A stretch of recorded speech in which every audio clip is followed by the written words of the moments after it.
Okay, we're finding the measure of CDE, so that means that we're starting at C. We've got to pass through D on our way to E right here. Okay, now this one we don't have this angle, but we can see that this is a straight angle. This D to B through the center is a diameter. So if this is 35, then that leaves us with 145. 145, sorry.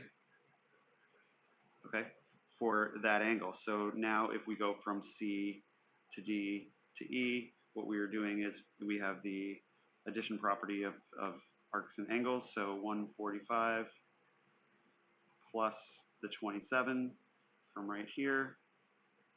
And what do we get?